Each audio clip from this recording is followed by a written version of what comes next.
of the dais and the future of India. Youngsters like you are to be applauded because you're going to live in a very, very exciting world, and this is challenging because you have to be facing an ecosystem which is very different from what we've had when we were younger.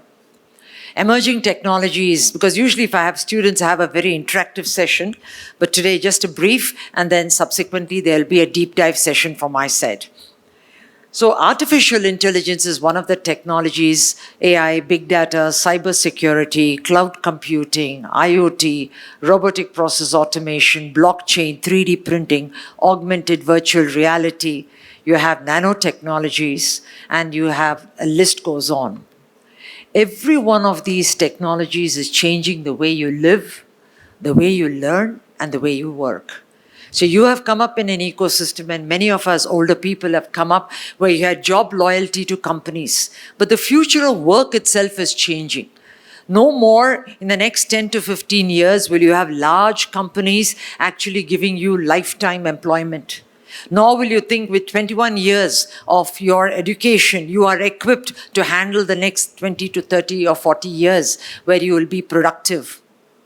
Everything is changing because not only is your educational program, which is a degree or a master's, or even if it's going to be something in a PhD space, going to suffice. You need to know much more of how to utilize this. That is what you call a horizontal application. Technology per se used to be one of the largest job creators. Now technology has become a horizontal. We work with the technology spaces with other verticals like agriculture, manufacturing, pharmaceuticals, healthcare, banking, financial services, travel, tourism, retail, healthcare, textile, gem and jewelry, furniture making. There is no area that has not been touched with technology. So we have had 4 industrial revolutions so far. The first was on the steam engine, second was on electricity, third was on computing, and in the fourth one we are now moving into emerging tech. But AI per se itself is on technology. Quantum computing, the ability to have trillions of years of information and computing knowledge happen in a few seconds, makes it that all your cyber security, your defense contracts, everything is null and void. So we have to rethink, what is it that you are studying? How are you going to equip yourself for the future of work? So that's going to be a session that I'll take on later on. But just to start with, I would like to say that India, specifically, if I look at digital public infrastructure, like you have had your Aadhaar cards and your MNREGAs and your data digilockers, etc., is exceptional. India, without actually having all of you being aligned to this, has been able to establish supremacy in various areas.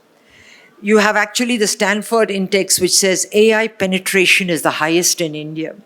We have also have huge amount of complementary work which has basically said that the largest use of ChatGPT, etc., is happening in India. But how are we contributing towards it is going to be a scenario that we want to work for. Because as per the World Economic Forum, those of you who want to rule the world, to reposition India as a superpower by at least 2047 and 2050, need to have data supremacy, sovereignty, and technological sovereignty. That means you have to be creators of this requirement. So with that, I'll stop right now because we have an interesting session for both people who are in the governance seat, faculty who can make the change, and students who can get an awareness of what's going to be the future of work. Thank you so much for this opportunity, ladies and gentlemen. Thank you. Let me request our director to felicitate Dr. Sandhya Chintala ma'am. Big round of clap.